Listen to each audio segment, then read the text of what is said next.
بسم اللہ الرحمن الرحیم۔ سنگاپور دنیا کی اس وقت چوتھی پانچویں اکنامیکل پاور ہے۔ اگر میں اس کی آبادی کی پالیسی جو پاپولیشن پالیسی ہے جو اس نے اپنائی 1965 کے بعد، اگر میں اس کا ذکر کروں آپ کو تو آپ کو کیسا لگے گا؟ کیونکہ میں آپ سے بات کرنا جا رہا ہوں سنگاپور کے بارے میں، جو سنگاپور کی پاپولیشن پالیسی ہے اس کے بارے میں آپ سے بات کرنے جا رہا ہوں۔ میں اس کے اندر آپ لوگوں سے ڈسکس کروں گا کہ controlling population growth in its early year, کیسے انہوں نے یہ کیا، کیسے انہوں نے انکرجنگ کی جو سا چائلڈ برتھ کو کیسے انکرج کیا، انہوں نے کیسے انہوں نے مینج کیا امیگریشن کو، کرنٹ جو پریزنٹ سچویشن ہے اس کے اندر۔ میں آپ سے بات کروں گا انکرجنگ میرج اینڈ پیرنٹ ہوڈ کے بارے میں آپ سے اس ویڈیو میں بات کروں گا کنٹرول امیگریشن کے بارے میں کیسے کیا۔ میں آپ سے بات کروں گا سپورٹنگ اینڈ ایجنگ پاپولیشن کے بارے میں آپ سے دو پالیسیوں کے بارے میں بات کروں گا۔ ایک پالیسی جو 1960 کے ڈیکڈ کے اندر انہوں نے بنائی جو چلی 1980 کے ڈیکڈ تک، میں اس پالیسی کے بارے میں آپ سے بات کروں گا۔ میں آپ سے بات کروں گا پالیسی 2 جو انہوں نے بنائی 1980 کے بعد جو اب بھی چل رہی ہے۔ میں آپ سے بات کر رہا ہوں سنگاپور کی۔ سنگاپور کی آبادی کی جو پالیسی ایک عملی اور متحرک حکمت عملی ہے جو ملک کے آبادیاتی چیلنجوں سے نمٹنے کے لیے بنائی گئی ہے۔ اس نے اپنی ابتدائی سالوں میں آبادی میں اضافے کو کنٹرول کرنے سے لے کر بچے کی پیدائش کی حوصلہ افزائی اور امیگریشن کا انتظام کرنے اور ڈرامیٹک طور پر ترقی کی ہے۔ موجودہ جو اس کی جو پالیسی ہے اس کے 3 پلر ہیں۔ ایک ہے شادی اور والدینیت کی حوصلہ افزائی، اور دوسری تھی کنٹرول شدہ امیگریشن، اور تیسری تھی عمر رسیدہ جو آبادی کو کیسے انہوں نے سپورٹ کیا۔ سب سے پہلے اگر میں بات کروں انکرجنگ میرج اینڈ پیرنٹ ہوڈ کی، تو پہلے تو آپ کو میں بتاؤں کہ 1965 یعنی کہ جب ان کو آزادی ملی، آپ یہ سنگاپور کے بارے میں ہم آپ سے ڈسکس کر رہے ہیں، جب ان کو آزادی ملی تو اس وقت ان کو 2 چیزوں کو بہت زیادہ جو فیس کرنا پڑ رہا تھا پرابلمز کو، کہ آبادی جو ان سے ہے وہ ریپڈلی جو ان سے انکریز ہو رہی تھی۔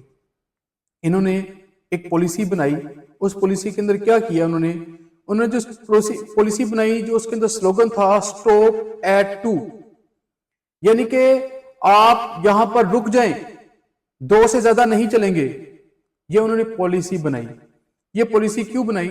اس لیے بنائی کیونکہ وہاں پر ان امپلائمنٹ بہت زیادہ تھی اس ٹائم، اور وہاں پر اس ٹائم لمیٹڈ ریسورسز تھے سنگاپور کی گورنمنٹ کے پاس، اور اس ٹائم ان امپلائمنٹ بہت زیادہ تھی۔ ان امپلائمنٹ کے ساتھ ان کے پاس لمیٹڈ ریسورسز تھے۔ یہ میں نے 2 باتیں کی ہیں آپ سے۔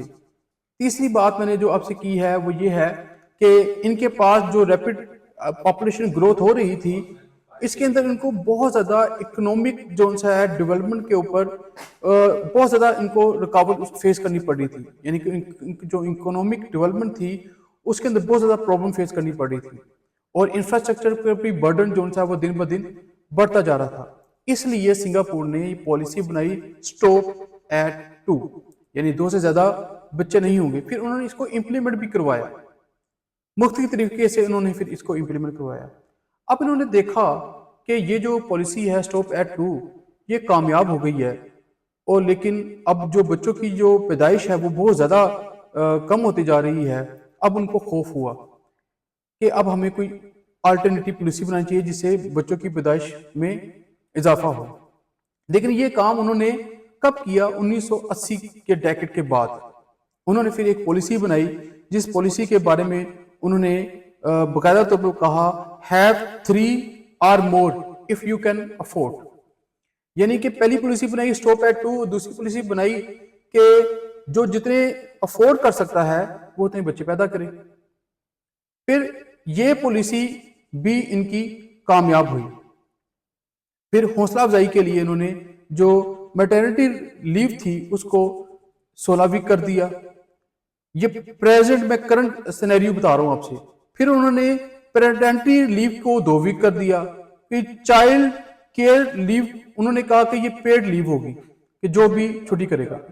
تو یہ وہ چیزیں ہیں جو ایک ترقی یافتہ قوموں کی ایک ریپڈ پاپولیشن گروتھ جو ان سی ہے اس کو کیسے آپ نے کنٹرول کرنا ہے اور بعد میں اس میں کیسے اضافہ کرنا ہے. تو قومیں ایسے بنتی ہیں کہ جب ان کو جو سچویشن نظر آتی ہے اس کے مطابق وہ پالیسی بناتی ہیں, اور پالیسی بنانے کے بعد جب ان کو لگتا ہے کہ یہ پالیسی کامیاب ہو گئی ہے, اب یہ کہیں آگے جا کے ہمیں نقصان دے گی, تو اس کے پھر الٹرنیٹیو وہ پالیسی لے کر آتے ہیں, پھر اس کے اوپر امپلیمنٹ کرتے ہیں. قومیں ایسے بنتی ہیں. تو یہ سنگاپور کی میں نے آپ کو سب سے بڑی ایگزامپل دی ہے, اور سنگاپور کے بارے میں نے آپ سے یہ جتنا بھی ڈیٹا ہے شیئر کیا.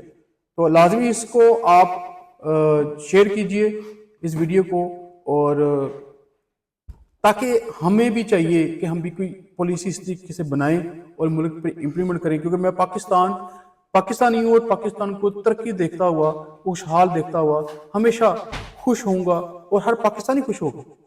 چل میں نہیں ہوں گا, ہر پاکستانی خوش ہوگا, کیونکہ ہم پاکستانی اور پاکستان ہمارا ہے, ہمیں پاکستان سے پیار ہے. پاکستان زندہ باد, پاکستان پہ